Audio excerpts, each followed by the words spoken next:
Oke, assalamualaikum teman-teman semua. Nyambung sama konten sebelumnya ya, biar kita relate tentang pembahasan mengenai timnas voli putra Indonesia, terutama dari segi pelatih, karena PPSI itu kan sudah mengumumkan Sergio Veloso menjadi pelatih timnas voli putra Indonesia. Track record atau rekam jejak dari Sergio Veloso itu kan teman-teman sudah tahu, musim ini ketika membesut atau melatih Ateneo Blue Eagles, dirinya itu hanya bisa memberikan 2 kemenangan, tapi di sisi lain Ateneo Blue Eagles yang dilatih oleh Sergio Veloso itu mendapatkan 12 kekalahan. Ini menjadi sebuah hal yang sangat disayangkan karena seharusnya timnas itu dilatih oleh pelatih yang memiliki portofolio sangat bagus, kemudian track recordnya itu juga oke, kemudian juga kemampuan man manajemennya itu juga tidak boleh dikesampingkan. Kita diskusi sehat aja ya teman-teman, maksudnya kita pengen volley Indonesia itu diurus semakin baik lagi, terutama untuk timnas volley baik putra maupun putri. Pertanyaannya langsung aja, kenapa kok timnas voli putra Indonesia itu tidak diberikan pelatih yang sebenarnya itu sudah mengetahui atau memahami kultur dari voli Indonesia sendiri? Karena saat ini itu kan ada beberapa pelatih yang memang sudah memahami bagaimana atmosfer voli Indonesia. Salah satunya itu mungkin adalah Redel Toiran. Jadi Redel Toiran ini kalau kita berbicara tentang dirinya, atributnya itu kan komplit tuh. Ketika menjadi pemain, Redel Toiran itu bisa membantu Surabaya Samator menjadi juara Proliga. Ketika menjadi pelatih, dirinya itu kan juga membawa Jakarta Bayangkara Presisi menjadi juara Proliga. Itu artinya sebenarnya Redel Toiran itu kan sudah sangat familiar dengan voli Indonesia. Memang harus diakui, nanti bisa jadi ada plus dan minus ketika ternyata PPVS itu menunjuk Redel Toiran itu menjadi pelatih timnas voli putra Indonesia. Misalnya kita berbicara negatifnya dulu lah ya.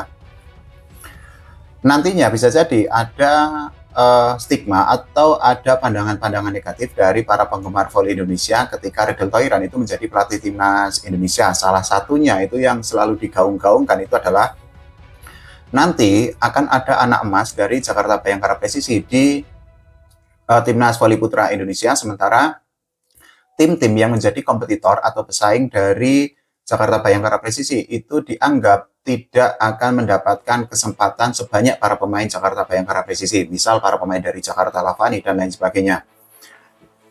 Pandangan itu kan ya sah-sah aja, namanya pandangan itu kan ya kita bisa berbeda pendapat, tapi menjadi gini sebenarnya, ketika sudah melatih timnas itu kan memang harus dituntut untuk merekrut atau memasukkan pemain-pemain yang memang sesuai dengan skema permainan, kemudian juga memiliki kemampuan yang paling baik, kemudian juga memiliki mental yang tangguh karena tekanan di timnas itu kan sangat besar. Nah, sebenarnya pandangan dari netizen yang menyatakan nanti kalau pelatihnya misalnya dari Jakarta Bayangkara Presisi terus kemudian para pemain dari Jakarta Lavani itu akan dianaktirikan, itu kan sebenarnya cukup tidak rasional. Begitu juga sebaliknya, ketika pelatihnya dari Jakarta Lavani, terus nanti ada anggapan bahwa para pemain dari Jakarta Bayangkara Presisi atau klub lainnya itu akan dianaktirikan. Ini kan juga sebenarnya tidak rasional juga. Pada prinsipnya kan semua pemain ketika di timnas itu kan harus menanggalkan atribut klubnya. Nah, mereka itu kan harus satu tujuan atau fokusnya itu harus sama agar timnas itu bisa berprestasi. Belum lagi kalau misal kita berbicara tentang bagaimana misalnya kemampuan dari Redel Toiran, kita bicara negatif dulu, yang belum pernah untuk melatih timnas. Tapi menjadi gini, Redel Toiran itu kan memiliki pengalaman yang panjang, tidak hanya melatih para pemain lokal, tapi juga pemain asing yang levelnya itu adalah level-level dunia. Misalnya ketika Jakarta Bayangkara Presisi itu bermain di FIC Champions League. Untuk tahun 2026 sendiri itu kan Jakarta Bayangkara Presisi mendatangkan pemain kelas dunia seperti Nomori Keta, kemudian Rock Music dan juga Robert Landisiman. Nah, pengalaman-pengalaman seperti itu tentu akan menjadi uh, modal atau menjadi pondasi yang baik ketika Redel Toiran itu mendapatkan kepercayaan dari PPVSI. Nah, sisi plusnya itu adalah Redel Toiran sekali lagi itu kan sangat paham dengan atau sangat familiar dengan voli Indonesia. Kulturnya dia sudah paham, kemudian juga bagaimana karakter-karakter pemainnya dia juga paham. Sehingga harapannya chemistry atau cara dia membangun kekompakan itu juga bisa untuk berjalan lebih cepat lagi. Belum lagi kalau plus yang lain atau benefit yang lain ketika Redel Toiran itu menjadi pelatih timnas. Menurut saya Redel Toiran ini pelatih yang sangat adaptif, pelatih yang mengikuti tren voli zaman modern saat ini. Jika dibandingkan dengan misalnya keputusan PBVSI untuk mengontrak Sergio Veloso yang kontraknya itu hanya durasinya itu adalah setahun, bahkan bisa kurang karena kontraknya itu akan direview atau dievaluasi tergantung hasil timnas voli putra Indonesia ketika dilatih oleh Sergio Veloso. Itu artinya ada trial and error yang dilakukan oleh PBVSI. Kalau ternyata Sergio Veloso itu memberikan hasil yang baik, ya kontraknya itu bisa diperpanjang. Tapi ternyata ya di klausulnya itu kan tergantung hasilnya. Itu artinya sebenarnya menjadi pertanyaan gini, kenapa kok PBVSI itu tidak mau merekrut pelatih yang top, kemudian diberikan kontrak jangka panjang, dan pelatih tersebut itu diberikan waktu atau keleluasaan atau kesempatan untuk membangun timnas. Karena apa? Membangun timnas itu kan tidak mudah tuh. Timnas itu kan hanya berkumpul setahun, itu kan bisa dihitung dengan jari. Itu artinya ya pelatih timnas itu kan tidak akan bisa setiap hari berkutat atau mengurusi para pemain. Nah, dengan kontrak jangka panjang artinya pelatih itu bisa untuk memiliki waktu yang lebih panjang, memiliki kesempatan yang lebih banyak untuk membangun fondasi di timnas. Bisa jadi karena memang yang pertama terkait dana, yang kedua belum tentu pelatih level dunia itu mau melatih timnas voli putra Indonesia. Tapi gini, toh juga ada Redel Toiran loh. Redel Toiran itu kan sekali lagi atributnya itu komplit, baik sebagai pemain ataupun baik sebagai pelatih. Lagi pula nanti kan Proliga 2027 itu kan jedanya masih sangat lama tuh. Nah, mumpung masih ada jeda dan tidak ada kompetisi profesional, ya ngapain tidak pakai Redel Toiran? Atau misalnya Coach Lee di Jakarta Lavani. Kita berandai-andai atau berasumsi bahwa Coach Lee itu bersedia untuk melatih timnas Indonesia dan Jakarta Lavani itu memberikan izin kepada Coach Lee untuk melatih timnas Indonesia. Artinya, toh sama aja, trial and error-nya itu juga sama antara PBVSI itu menunjuk Sergio Veloso sebagai pelatih dan juga ketika misalnya menunjuk Redel Toiran atau Coach Lee sebagai pelatih timnas. Ini kan trial and error saja. Tapi bedanya adalah minimal Coach Lee itu memiliki prestasi bersama Jakarta Lavani ketika kemarin juara Proliga 2026. Untuk Redel Toiran itu kan prestasinya bahkan lebih komplit jika dibandingkan dengan Coach Lee sendiri. Sementara Sergio Veloso yang ditunjuk sebagai pelatih timnas itu kan catatan atau track record-nya itu kan seperti itu. Kita perlu merujuk kepada pernyataan PBVSI bahwa memang akan mendatangkan pelatih asing, tapi kan kita tidak menyangka pelatih asingnya itu adalah Sergio Veloso. Kalau kita sebagai volley-mania atau fans volley Indonesia kan pengennya ya pelatih asingnya itu adalah pelatih yang memang memiliki track record yang sangat oke. Dari referensi di artikel-artikel atau di media-media, sebenarnya PBVSI itu selain mengincar Sergio Veloso, ternyata sudah berkeinginan untuk mendatangkan atau mengontrak dua pelatih asing.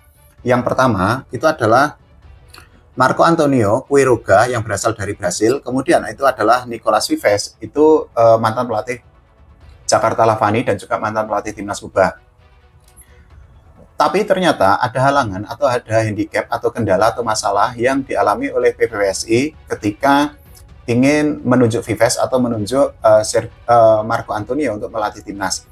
Nah, ini artikelnya ya teman-teman semua, kita diskusi sehat aja. Jadi ternyata Marco Antonio Quiroga itu tidak bisa bergabung setelah tidak mendapatkan kesepakatan terkait nilai kontrak dan durasi tinggal di Indonesia. Sementara itu, Vives itu belum mendapatkan lampu hijau setelah PBVSI meminta persetujuan dari FIVB terkait calon pelatih baru timnas voli putra Indonesia. Dari situ, masalahnya itu kan berbeda tuh. Kalau untuk Quiroga itu kan terkait nilai kontrak. Nah, ini balik lagi ke yang saya bilang tadi. Jangan-jangan memang terkendala dana atau faktor lain. Tapi selain kontrak, itu kan juga tidak ada kesepakatan yang tercapai antara Quiroga dengan PBVSI terkait durasi tinggal di Indonesia. Sementara untuk Vives sendiri itu kan ya tadi sudah saya jabarkan atau saya sudah tunjukkan potongan artikelnya bahwa memang PBVSI belum mendapatkan lampu hijau dari FIVB.